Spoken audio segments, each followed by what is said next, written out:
예, 오늘은 자율주행 기술을 갖고 있는 회사입니다. 오토노머스 A2G의 유민상 상무님을 모셨습니다. 상무님 안녕하십니까? 네, 안녕하세요. CSO를 맡고 계세요. 네. 그게 뭐죠? 네, 최고 전략 책임자를 얘기하고 있고요. 네. 저는 오토노머스 A2G에서 미래 전략실을 담당하고 있습니다. 저희 전략실에서 하고 있는 업무는 현재 자율주행 자동차가 전 세계에 법규가 없습니다. 네. 그렇기 때문에 이 차량이 공도에 다니기 위해서 그리고 앞으로 판매하기 위해선 제도적인 마련이 먼저 뒷받침돼야 되기 때문에 이런 중장기적인 정책 전략을 만들어가는 역할을 하고 있습니다. 지금 뭐 오토노머스 A2G에 대해서 제가 좀 찾아보니까 뭐 나무 위키에도 또 나와 있더라고요. 누가 썼는지 모르겠지만 잘 쓴 건지 저도 몰랐는데. 네, 2018년도에 현대자동차 의왕 선행연구소 출신의 한지영, 유병용, 오영철, 허명선 연구원이 이분 네 분이 이제 창업자시고 네, 네 분이 창업자십니다. 지분을 동일하게 다 갖고 계시더라고요. 네, 그쵸? 맞습니다. 네. 자율주행 스타트업이다. 경상북도 경산에서 설립이 되었다인데 지금 본사가 경산에 있어요? 네, 맞습니다. 그렇군요. 지금 그럼 경산에서 오신 겁니까? 아닙니다. 저희 안양에 연구소가 있고요. 아. 거의 주력 인력들이 다 안양에 상주하고 있다라고 보시면 될 것 그럼 같습니다. 경산에는 상주하는 본사만 있고요. 네. 네, 저희가 처음에 퇴사를 네 분이서 하셨을 때 우선 경일대 교수님으로 가셨습니다. 그래서 경일대학교 교수님에서 교수 창업 기업 형태로 창업을 하셨기 때문에 본사 자체가 경일대 안에 경산 안에 위치하고 있습니다. 그렇군요. 세금은 그쪽에 내겠네요. 근데 여기 다 모여 있습니까? 네, 안양에? 대부분 인력들은 이제 R&D 연구소인 평촌에 있습니다. 지금 직원분이 몇 분이나 계세요? 160명 됩니다. 네. 엄청나게 많네요. 지금 2018년도 창업했고 예, 이제 5년 차. 지금 회사 이름에서 느껴지는 게 오토노머스 A2G, 오토노머스에 대한 A부터 Z까지 우리가 다 하겠다. 네. 뭐라고 좀 보여지는 회사 이름인데 네. 해석이 맞습니까? 예, 맞습니다. 네. 자율주행 자동차에는 크게 인지 판단, 제어 기술로 나뉘고 있습니다. 네. 저희는 인지 판단, 제어 기술을 다 하고 있는 회사라고 보시면 되고요. 네. 저희가 현대자동차 있을 때 느꼈었던 건 이 자율차가 왜 이렇게 상용화가 더디냐, 어렵냐. 근데 자율차가 99% 안전성을 가지고 있더라 하더라도 자동차는 다른 제품과 다르게 제3 도로 이용자, 보행자나 사이클리스트나 이런 사람들의 생명과 연관된 제품입니다. 그러다 보니까 1%의 변수마저도 더 안정화가 필요해서 인프라 기술이라든지 원격 주행 기술이라든지 이렇게 자율주행의 한계를 극복해줄 기술들이 필요합니다. 저는 그런 것까지 같이 하고 있기 때문에 A부터 Z까지 다 하겠다라는 사명을 담아서 창업을 했습니다.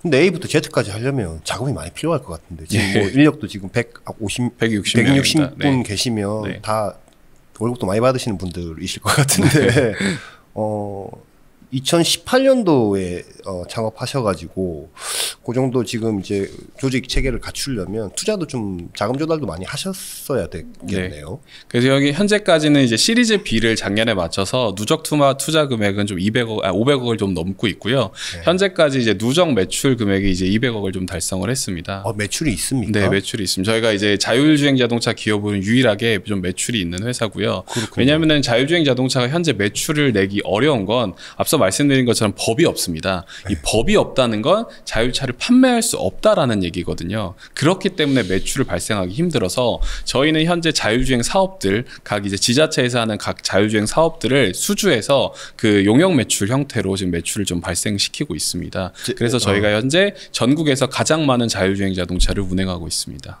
제가 좀 차근차근 여쭤보겠습니다. 그 지금 투자 시리즈 B까지 해서 500억 좀 넘게 500억 유치했습니다. 그럼 시리즈 B 때 밸류는 얼마 정도 받으셨어요? 2천억 정도 됩니다. 2천억 밸류. 네. 몇 라운드 더 걸치면서 마일스톤 달성하면은 이제 또 유니콘으로 가는 그 길목에 있는 거군요, 지금. 네, 맞습니다. 지금 시리즈 C를 진행하고 있고요. 네. 네, 시리즈 C 마치고 이후에 그럼 글로벌 투자를 유치해서 유니콘 기업까지 가려는 목표를 하고 있습니다. 회사의 핵심 코어 기술 아까 뭐 잠깐 말씀해 주셨는데 어떤 것들이 있습니까? 그러니까 인지 판단, 자율주행 기술이라고 한다면 네. 그 객체를 인지할 수 있는 인지 기술, 네. 이 인지한 걸 가지고 이제 어떻게 안전하게 경로할지 판단하는 기술, 네. 판단한 걸 가지고 차량을 제어하는 기술로 이제 크게 인지 판단 제어를 가지고 있습니다. 네. 저희는 그 모든 기술을 가지고 있다라고 좀 생각하시면 될 것 같고요. 네.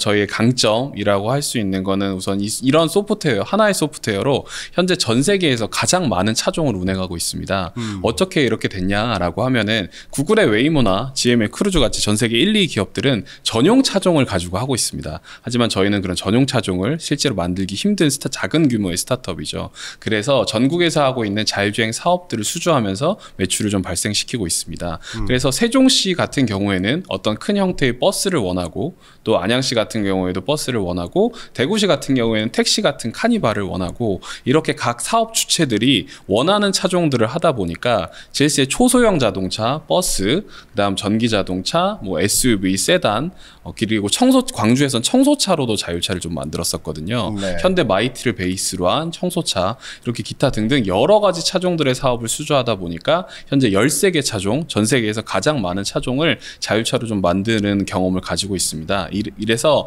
하나의 소프트웨어로 가장 많은 차종을 운행한다는 건 그만큼 소프트웨어의 범용성이 좀 높다라는 얘기겠죠. 그렇기 때문에 이게 저희의 강점이라고 좀 보시면 될 것 같습니다. 지금 인지, 판단, 제어에 대해서 말씀하셨는데 제가 홈페이지 들어가서 보니까 영상 처리 제어기라든지 뭐 컨트롤러라든지 이런 것들이 이제 뭐 영상 처리는 엔비디아 칩 모형 칩 갖고 와 쓰시는 것 같고, 또 컨트롤러 이런 것들은 또 인텔 칩 갖고 와 쓰는 것 같은데, 요 위에 돌아가게 이제 소프트웨어들을 우리가 만들어서 다 올리신 겁니까? 네, 맞습니다.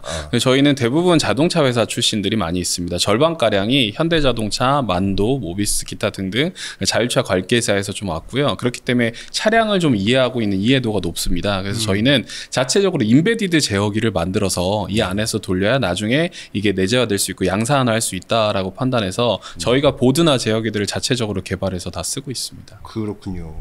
근데 이제 제가 홈페이지나 이런 데 봤을 때는 비전 기술이라든지 이제 카메라 기술, 영상 제어 기술 뭐 이런 거 하는 회사들은 좀 사실 굉장히 많지 않습니까? 네, 많이 있습니다. 우리 회사의 어떤 차별점, 뭐 잠깐 또 뭐 전문적으로 완성차 업체나 전장 쪽에서 잘하시는 분들이 와서 일한다는 건 알겠는데 어떤 차별점이 있습니까? 그러니까 이 자율차 업체들이 왜 이제 A부터 Z까지 어려운 길을 가냐라고 좀 물어보시는데 사실은 이제 말씀하신 것처럼 인지 기술만 사와서 차량에 얹어서 하는 건 굉장히 어렵습니다. 차량에는 기본적으로 지금 자율차가 아닌 원래 전통적인 차량에는 제어기가 100개 이상이 들어갑니다. 네. 이 제어기들을 다 맞춰가지고 하나의 기술만 사와가지고 그걸 가지고 판단하고 활용하는 거는 굉장히 어렵기 때문에 자율주행 자동차는 결국에 A부터 Z까지 종합적으로 하나의 솔루션으로 들어가는 게 가장 안정적이라고 좀 보시면 될 것 같거든요. 그렇군요. 지금 뭐 코어 테크 중에 아까 뭐 인지하고 판단하고 제어한다. 그리고 위에서는 뭐 지도, 뭐 인지, 뭐 위치를 인지하고 뭐 예를 들어서 라이다라든지 뭐 이미 센서, 이게 센서 퓨전해서 하는 소프트웨어 이게 다 갖고 있다라는 얘기. 네, 저희는 다 가지고 있고요. 그러니까 실제 인지에서 좀 뭐 부족한 부분이 있다면 얘를 판단이나 제어해서 보강해 줄 수 있고 판단에서 부족한 부분이 있다면 인지나 제어해서 보강해 줄 수 있고 이렇게 상호 작용을 해야만 자율차가 안전하게 운행을 할 수 있는 거고 자율차는 또 100% 제조사의 사고 책임을 다 가지고 있기 때문에 그런 약간의 변수도 굉장히 위험한 요소거든요. 그렇기 때문에 토탈 솔루션으로 다 해야만 안정적인 소프트웨어가 나올 수 있다. 그 안정적인 소프트웨어로 전국에서 가장 많은 자율주행을 한 기업이다라고 좀 보시면 될 것 같습니다. 그렇군요. 얼마 전에 사실 제가 왜 이렇게 여쭤보냐면 라이다는 뭐 상장하는 뭐 회사, 뭐 S사 같은 이제 그거 하나만 이제 하잖아요. 네네. 그래도 많은 인력과 많은 돈과 뭐 이게 필요한데 지금 A2G는 A부터 Z까지 하려면 상당히 많은 인력과 자금이 필요할 것 같다라는 생각이 들어서 제가 이제 자꾸 여쭤보는 것이거든요. 맞습니다. 네, 이제 S사 같은 경우에는 라이다를 개발하는 회사고 이제 저희는 라이다를 사서 그 라이다의 센서를 활용해가지고 어쨌든 저희 소프트웨어로 차량에 이제 자율주행 솔루션을 얻는 회사이기 때문에 조금은 좀 다른 구조라서 사오는 라이다들은 저희가 벨로다인 것도 쓰고 허사이 것도 쓰고 뭐 이렇게 다양한 업체들을 쓸 수 있다라고 보고 있고 다양한 걸 잘 가져와서 잘 버무려 갖고 솔루션, 그러니까 자율주행의 안전한 자율주행을 할 수 있는 솔루션을 만드는 회사다. 네, 맞습니다. 라고 표현을 해야 되겠군요. 그럼 지금 요런 여러 가지 기술들을 다 하는데 지금 보니까 실증 사업 같은 거 굉장히 많이 하시더라고요. 아까 뭐 잠깐 뭐 지역별로 이렇게 해서 매출도 이제 그걸로 낸다고 했는데 지금 몇 개나 하고 있습니까? 실증 사업을. 지금 전국 10개 지역에서 많이 하고 있고요. 지금 실제 보실 수 있는 건 수도권에서는 안양시에 이제 주야로라는 버스가 있습니다. 주간 야간에 운행한다고 해서 주야로라는 버스고요. 이 버스가 이제 수도권에서 느끼실 수 있는 가장 대표적인 거고 세종시에서 중앙차로제로 해서 그 세종시인 오송역부터 대전의 반성역까지 정도까지 전 세계 최장 거리인 64.4km를 이제 전 세계 최고 속도 80km/h로 운행하는 자율주행 버스도 현재 운행을 하고 있습니다. 이런 실증 사업들을 많이 하고 있다라고 보시면 되겠습니다. 그거는 오토노머스 A2G가 있는 자동차를 갖고 와서 개조한 겁니까? 아니면 아닙니다. 일반적인 이제 우진산전이라는 버스 회사의 차가 있습니다. 네. 그 차를 사서 네. 저희 자율차로 개조를 하고 네. 저희 솔루션을 얹어서 자율주행이 가능하도록 만든 다음에 국토부의 인증을 받아서 도로주행 허가를 받고 요 차를 가지고 실제 운행할 수 있는 구역 내에서 이제 일반 그 오송역에서 내리시면 그냥 팀원이 찍고 타시면 되거든요. 일반 네. 버스랑 동일합니다. 그래요? 네, 오. 가장 먼저 상용화된 서비스라고 보시면 될 것 같습니다. 그럼 지금 그 실증 사업 지금 10개 한다고 하셨는데 10개 지역에서 네. 하신다고 하셨는데 제일 먼저 시작한 게 어디입니까? 제일 먼저 실증 제일 먼저 시작한 게 시점적으로는 제가 아니, 잘 지금 기억이 안 언제 나는데, 대략 예. 언제부터 이걸 실증 사업 시작하셨어요? 2018년에 창업을 하고 2019년도부터 이제 면허를 바로 따서 했어요? 네, 바로 면허를 따서 왜냐하면 저희 창업 멤버들 다 현대자동차에서 우리나라의 그 최초의 이 자율주행 임시운행 허가 도로에 나올 수 있는 운행 허가 제도가 2016년 3월에 만들어졌습니다. 아, 예. 네, 저도 그 당시에 함께 했었고 저희 창업 멤버랑 해서 이 임시운행 허가 제도가 만들어지고 1호부터 8호차까지가 현대차가 받았습니다. 아, 예. 현대자동차로 우리나라 최초의 임시운행 허가를 받아서 공도주행을 성공했던 멤버들이라서 나와서 바로 이제 운행 허가를 받고 실증 사업을 좀 수주할 수 있었습니다. 그렇군요. 뭐 사고 난 적은 없습니까? 사고 난 적도 있습니다. 아 그래? 네. 그런 사고는 많이 났습니까? 뭐 몇 건이나 났어요? 사고는 저희가 이제 10건 이상 현재까지 누적으로 나와 있는 상태고요. 근데 실제 사고를 많다 적다라고 얘기하기는 좀 어려운 게 저희가 국내에서는 좀 많이 나가지고 있다라고 보시면 되는 게 국내에서 가장 많이 운행을 하고 있기 때문에 사고 날 수밖에 없고요. 실제 웨이모나 크루즈만 보신다고 하시면 구글의 웨이모가 전 세계 1위입니다. 작년 이제 사고 건수가 50건입니다. 거의 일주일에 한 건으로 나고 있다고 보시면 될 것 같고요. 크루즈가 재작년 사고 건수가 65건이거든요. 그럼 그만큼 주행을 많이 하는 업체들은 사고가 날 수밖에 없고 비례해서. 이런 과정을 통해서만이 이제 로직이 안정화되고 고도화될 수 있다라고 좀 판단을 하고 있습니다. 그러면은 그 사고가 났을 때는 뭐 그 원인에 대해서는 다 이제 그 어차피 실증 사업이니까 네. 이 사고 왜 나는지 또 분석하고 또 네. 조치하고 이런 과정들이 있겠네요. 네, 맞습니다. 지금은 모든 자율차가 법이 없기 때문에 국토부에서 임시운행 허가를 받아서 주행을 하기 때문에 사고가 나면 24시간 이내에 국토부에 보고를 해야 되고 자율차 사고조사위원회로부터 조사를 받아야 됩니다. 그래서 저희 모든 사고는 24시간 이내에 정부에 다 보고하고 자율차 사고조사위원회에서 조사를 받아서 문제 없음으로 결론이 나고요. 만약에 문제가 있다라고 하면 그에 대한 재발 방지 방안을 만들어서 정부의 허가를 받아야만 재운행이 가능합니다. 그렇군요. 네. 그럼 주로 어떤 이유로 사고가 납니까? 주로 사실은 이제 시스템 한계 상황이나 이런 거보다는 이제 운전자 실수가 좀 있습니다. 그러니까 아직 자율차들이 그 저희는 세이프티 오퍼레이터라고 부르는 시험 운전자들이 좀 타고 있습니다. 네. 왜냐하면 운전자가 타지 않는 무인 자율주행은 현재까지는 10km의 주행 속도밖에 되지 않습니까? 그러니까 사실상 어떤 사업을 할 수가 없거든요. 저희 지금 규정 속도만 지키는 자율차도 뒤에 차가 엄청 씁니다. 물론 저도 그렇지만 우리가 운전할 때는 고속 좀 하다가 카메라 앞에서 속도를 좀 많이 줄이잖아요. 네. 근데 저희는 전 구간에서 정속 주행을 하기 때문에 실제 이미 많이 막혀 있는데 만약에 이거를 무인 자율주행으로 해서 10km로 운행을 한다? 실질적인 사업이 현재는 좀 불가능하다라고 보고 있거든요. 사람이 타고 있는데. 네, 사람이 타고 있어서 사람 그런 과정에서 이제 인계를 받아야 되는데 조금 늦게 받는 상황이라든지 그런 이제 사람의 실수나 실제 뭐 저희가 최근에 났던 올해 났던 사고들 중에 10대 0으로 상대방 폴트인 게 절반 이상이거든요. 그래서 저희가 정속 주행을 하다 보니까 차들이 좀 답답해서 무리해서 끼기도 하고 뭐 이런 것들도 많아서 실제 상대 측 사고로도 만난 케이스가 많이 있습니다. 저도 집이 좀 멀어서 운전을 좀 많이 하고 다니는 지방도 뭐 많이 왔다 갔다 해서 하는데 참 누가 운전을 대신해 주면 참 좋은데 대리운전 기사님 불러서 쓰자니 돈도 많이 들고 뭐 해서 자율주행 시대가 빨리 오면 좋겠다라는 생각을 항상 하는데 생각보다 빨리 안 오는 것 같아요. 지금 도대체 한 몇 년 전부터 뭐 레벨 몇이니 이러면서 온다 했는데 안 왔거든요. 네, 맞습니다. 왜 그렇습니까? 네, 자율차가 이제 굉장히 어려운 게 자율차는 이제 쉽게 말씀드리면 레벨 0부터 레벨 5까지가 있습니다. 그래서 레벨 3부터가 자율주행 자동차라고 보시면 되고요.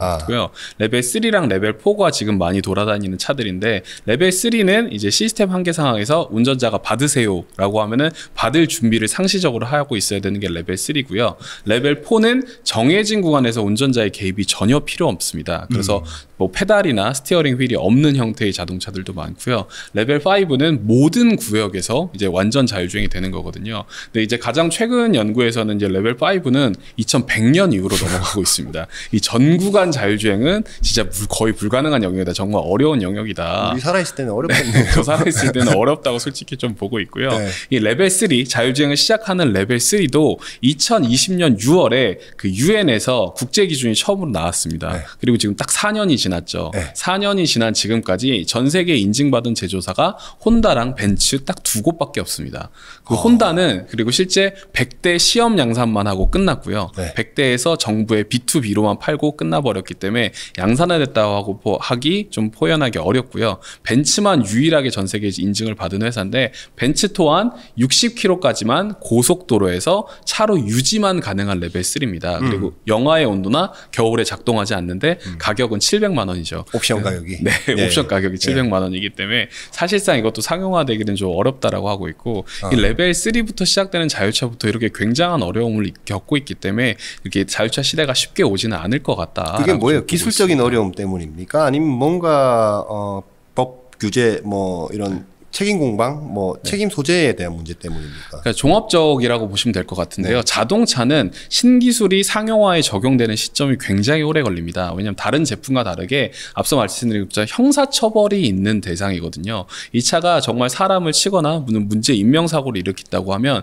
민사처벌에 끝나는 게 아니라 형사처벌에 끝나기 때문에 상용화가 굉장히 더딥니다. 여러분들이 지금 다 쓰고 계신 오토, 우리나라의 오토 기어, 오토 트랜스미션 기어가 선택률이 98.5%입니다. 수동 기어를 선택한 사람이 1.5%밖에 안 되거든요. 이 오토 기어가 근데 처음에 나왔을 때 야 자율로 기어를 바꾼다고? 후진 기어가 들어가면 안 돼. 자율주행하고 똑같습니다. 자율 기어? 말이 안 된다. 이게 상용화 되는데 50년이 걸렸습니다. 그래요? 지금 다 50년이 걸렸고요. 우리 네. 에어백 지금 다 들어가 있죠. 세븐 에어백, 에잇 에어백 막 이렇게 들어가 있는데 에어백이 처음으로 나왔을 때 차 안에서 화약을 터트린다고? 내가 총도 무서워서 차에 안 갖고 다니는데 차에서 화약을 터트리는 게 말이 되냐? 이게 상용화 되는데 25년이 걸렸습니다. 예. 그러니까 그만큼 자동차의 신기술들은 굉장히 적용되기 좀 더디다라고 보시면 되거든요. 근데 이제 자율로 완전히 운전자를 뺀다? 지금 유엔에서 그 자동차는 다 국제 기준을 통용해서 만들고 있습니다. 우리나라도 유엔 협정 국가이기 때문에 같이 법규를 만들고 있는데 유엔에서 레벨 4 자율주행 대조사의 안전 기준을 만들자라고 한 게 2017년 12월이었습니다.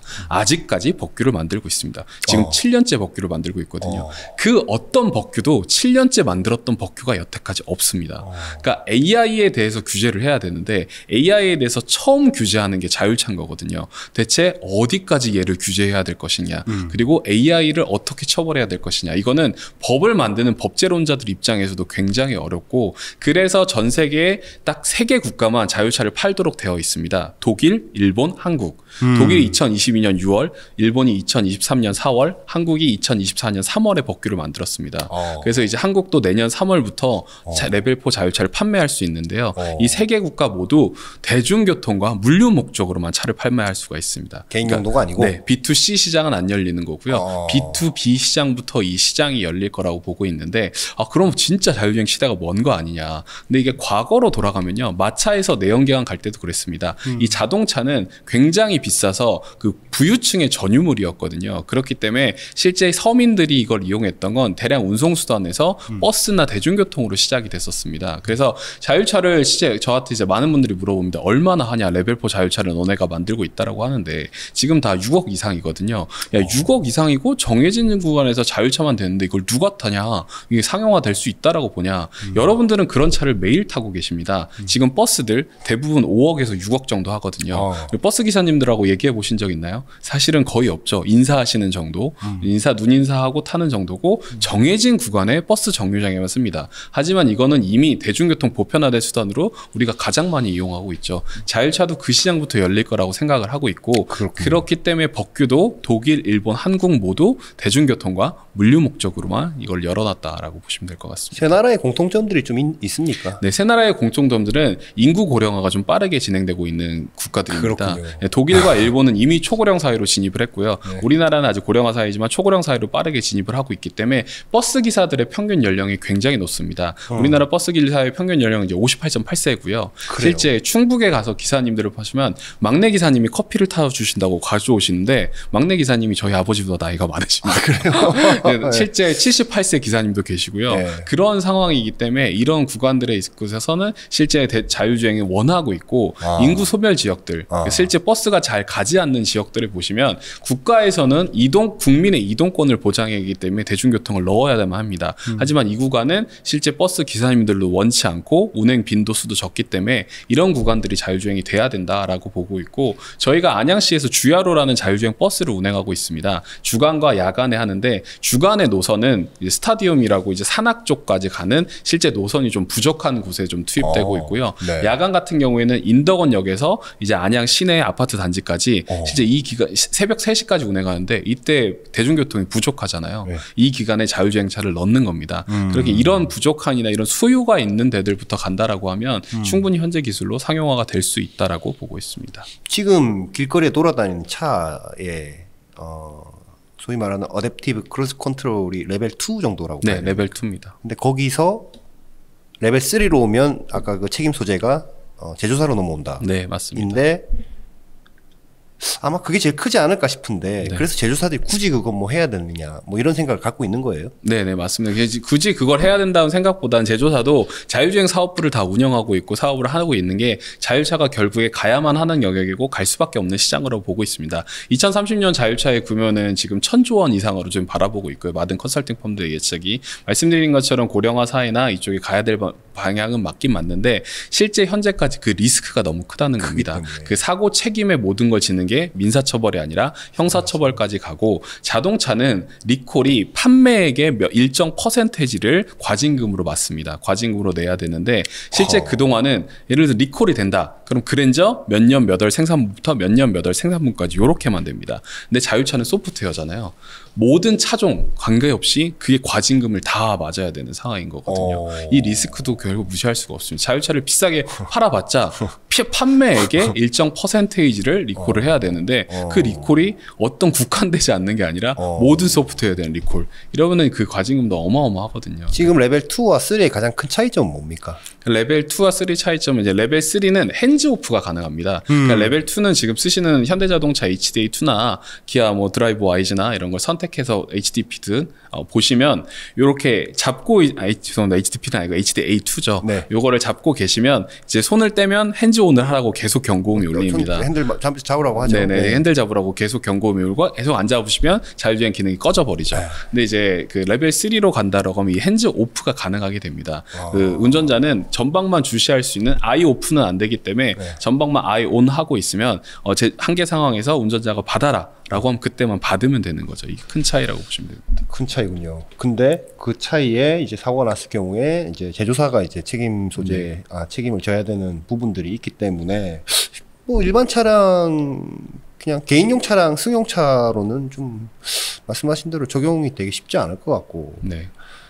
버스라든지 어떤 특정 구간만 가는 쪽이 훨씬 더 빠르게 올 거라고 회사는 바라보고 있군요. 네, 맞습니다. 그래서 사업도 그쪽 위주로 가시는 겁니까? 네, 그래서 저희 회사는 레벨 4 자율주행 자동차를 만들고 있고요. 네. 정해진 구간 안에서의 자율주행 자동차들은 이 정해진 구간이 어디냐에 따라서 더 금방 올 수 있다라고 생각을 하고 있습니다. 3와 4의 차이는 뭡니까? 3와 4의 차이는 3는 이제 정해진 구간이라고 특정 ODD가 아니라 ODD가 있는데 예를 현재 레벨 3 같은 경우에는 고속도로에 60km 이하거든요. 이제 국제 법규는 네. 우리나라 법규는 속도 제한은 없습니다. 근데 고속도로로 제한은 되어 있고요. 이런 제한인데 레벨 4는 그거보다 더 제한 구간이 짧습니다. 예를 들어서 그 어떤 안양시의 노선 버스 하나의 구간 이런 식으로 노선이 좀 정해져 있고요.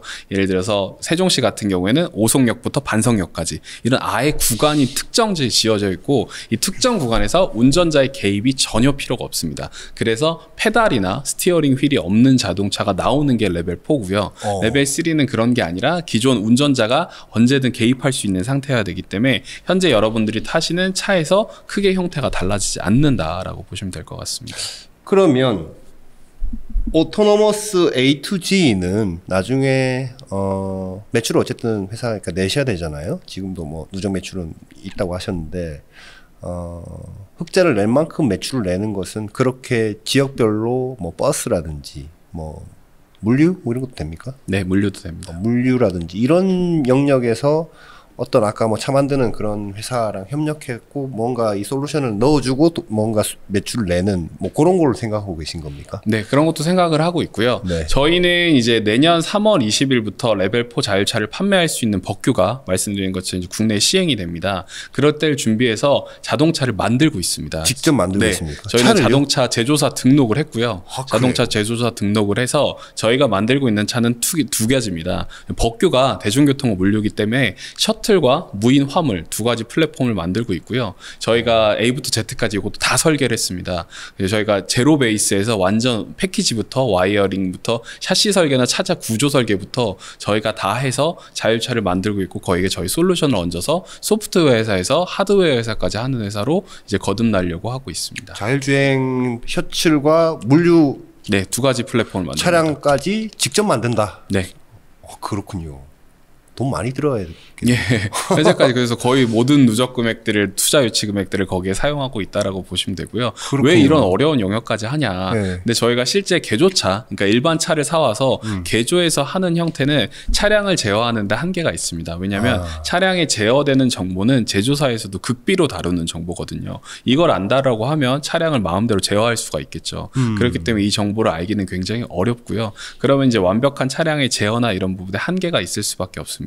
그리고 완성차 제조사들은 아직 그 핸들이 없는 차나 실제 페달이 없는 차를 아직은 만들지가 않습니다. 시장성이 작기 때문에 B2B 시장을 그렇게까지 타겟팅하지는 않기 때문이죠. 네. 근데 저희는 이 시장에 충분한 가능성이 있다라고 보고 있어서 네. 저희가 차량에 페달이 없고 핸들이 없는 차를 이제 만들고 있는 거를 저희가 결심해서 A부터 Z까지 설계해서 가고 있는 거죠. 그게 아까 지금 말씀하신 게 MS, SD 뭐 이겁니까? 네, MSSD라고 하고 있고요. MS는 이제 미드 셔틀이라고 해서 대중교통을 타겟으로 한 셔틀 플랫폼이고 네. SD는 이제 스몰 딜리버리라고 해서 초소형 화물 자동차를 타겟팅해서 사람이 타지 않고 배송을 하는 무인 배송차라고 보시면 될 것 같습니다. 그렇군요.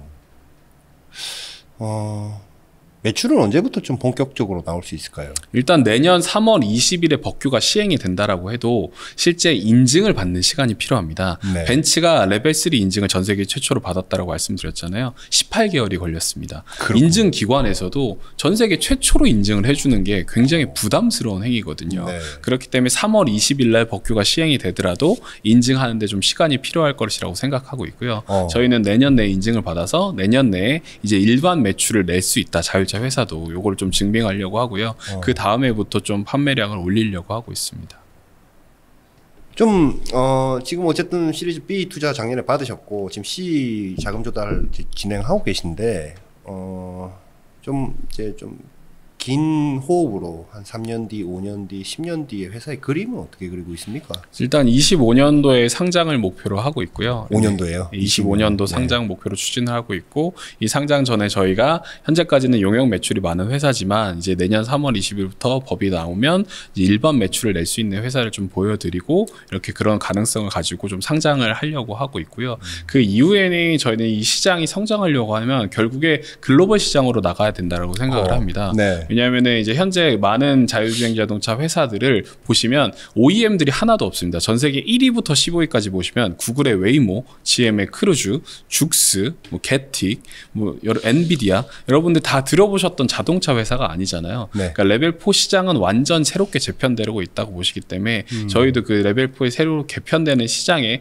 선두주자로 나가려고 하고 있는데 이 시장이 아까 말씀드린 것처럼 법규가 없는 건 자국 내에서도 아직 법규의 확정성이 없는 상태에서 이게 글로벌로 진출하는 게 굉장히 리스크거든요. 네. 하지만 그 리스크만큼 많은 기회가 있다라고 저희는 생각하고 있어서 저희는 지금 중동 시장과 싱가포르 시장 등 이쪽 시장을 공략으로 해서 글로벌 투자 자금도 유치하고 글로벌 회사가 좀 되려고 하고 있습니다. 최근에 5월달에 이제 보도자료 내신 거 보니까 아랍에미레이트 국부펀드 쪽이랑 뭔가 파트너십도 맺고 했더라고요. 그쪽하고도 뭔가 좋은 딜들이 많이 뭐 협력 파트너십 이런 것들이 좋은 사례가 많이 나올까요? 네, 저희는 이번 전시회에 참가하는 목적이 뭐냐라고 하시면 네. 저희는 이제 물론 국내 자율주행 산업협회의 협회원사로서 이러한 전시회들이 또 모빌리티 계획 좋은 기회가 됐으면 하는 마음에 참석하는 것도 있고 네. 둘째는 저희가 중동 패트너십을 맺었던 바야나타고 네.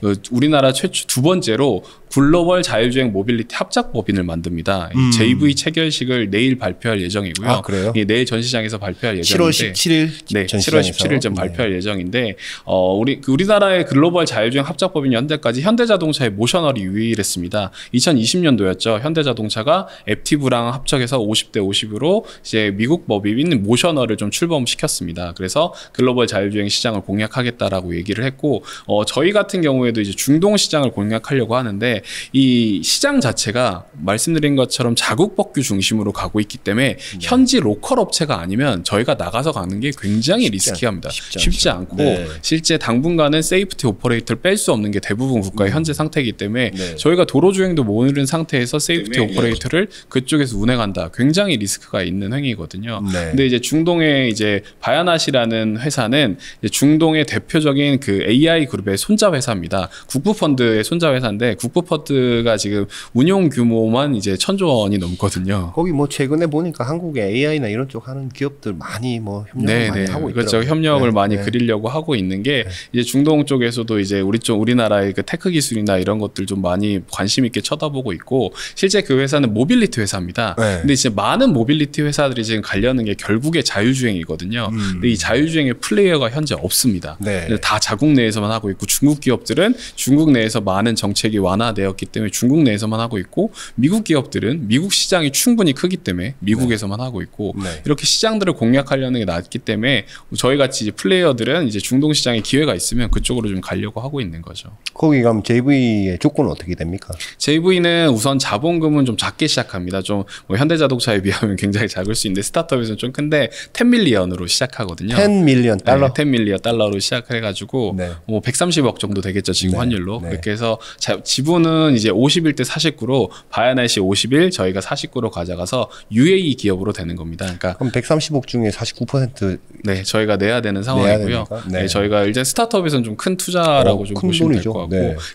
그 금액을 이용해서 실제 UAE에 저희 자율주행 자동차를 투입해서 운행하면서 이 가능성이나 운행할 수 있는 걸 좀 보여준 다음에 그동안 유상 증자를 통해서 실제 사업을 좀 확대해 나가려 보고 있고요. 네. 그를 시작으로 해서 24년 3월에 4월이었죠. 저희가 카니발로 만든 자율차를 현지에 가져가서 자율주행을 성공을 했었거든요. 네. 그래서 그런 걸 가지고 이제 나가려고 하고 있습니다.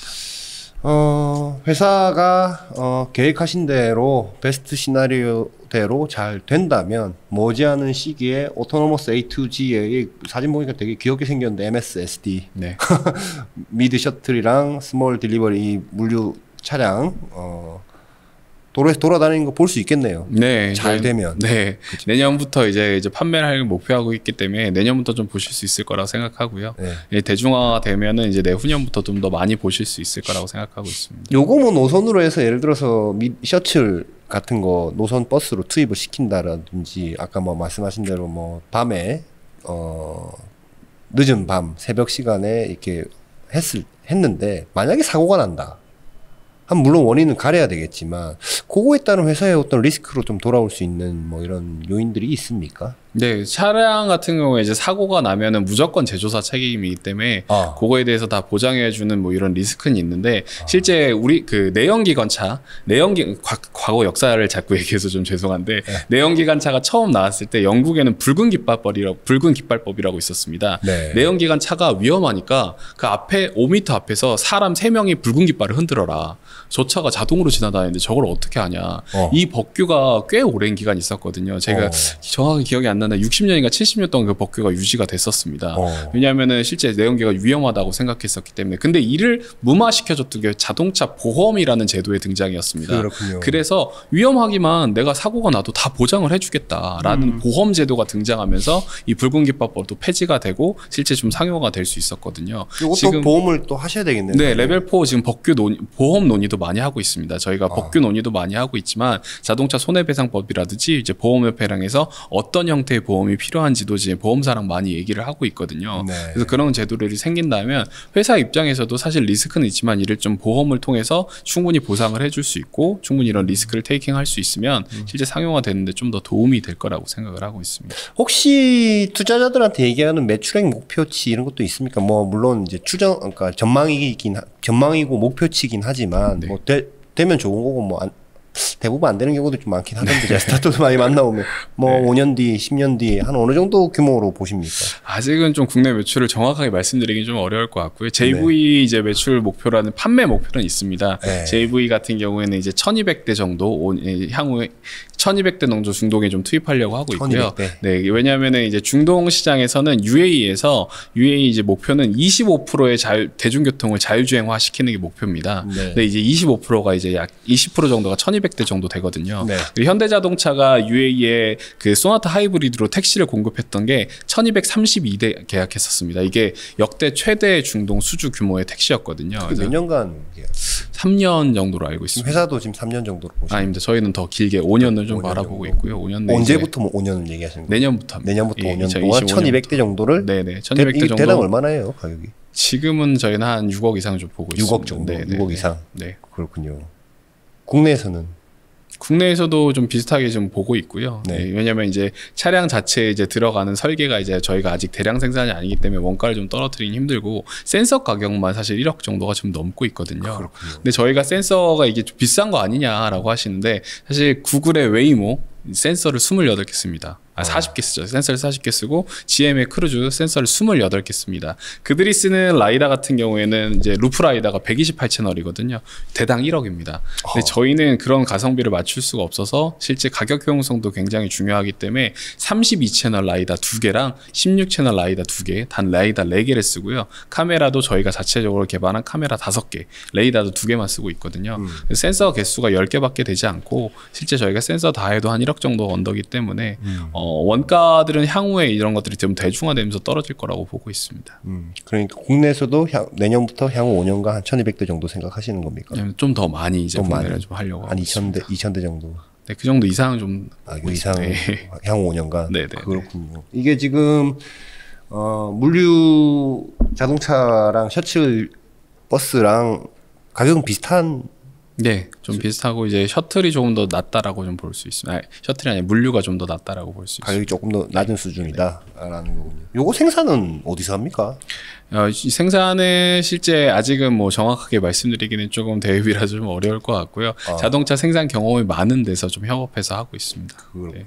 뭐 좀 맡기실 예정이신 네, 거죠? 위탁 생산으로 현재 하고 있고요. 저희가 그 위탁 생산이 이제 끝나고 좀 자율차가 이제 양산이 될 수 있다라고 보면 우리나라가 모빌리티 로드맵으로 자율차 레벨 4 자율차의 양산은 27년을 좀 보고 있거든요. 27년 정도 타겟팅이 된다면 저희가 전용 생산 공장을 지을지 아니면 좀 전용 라인을 늘려갈지 이걸 좀 고민을 하고 있습니다. 차량 대당 가격이 한 6억 정도라고 하니까 말씀하신 숫자 대입해 보시면 대략의 회사의 매출에 대해서 유추할 수는 있겠네요. 네. 뭐 다른 매출도 있을 수도 있겠지만 네. 그죠? 내일 하는 그 행사 이름이 뭐라고 그랬죠? 얘기하셔도 돼요. 네. 내일 하는 행사 이름 뭐죠? 자율주행 모빌리티 산업전. 네. 자율주행 모빌리티 산업전의 네. 합작사에 대한 설립 발표를 내일 네네네. 하시는 네. 예. 군요. 알겠습니다. 마지막으로 하나만 더 여쭤보면 현대차 출신이신데 이렇게 회사 차려서 이렇게 하는 거 보고 현대차에서 뭐 혹시 뭐 좀 딴지를 건다거나 네. 좀 같이 좀 뭘 좀 해보자라는 뭐 제안이 온다거나 이런 건 없어요. 그런 거는 아직은 없습니다. 왜냐하면 이제 현대자동차에서 저희가 나오긴 했는데 말씀드린 것처럼 이 시장 자체가 B2B 시장으로만 있고 법규도 B2B로만 열리고 있기 때문에 B2C가 아직은 이렇게 자율차에 좀 관심을 가지긴 좀 어렵다라고 보고 있고요. 현대차는 이미 이제 투자하는 자율차 회사가 있기 때문에 아직은 이렇게 그런 것들은 없습니다. 상무님 오늘 말씀 고맙습니다. 네, 감사합니다. 감사합니다. 네, 감사합니다.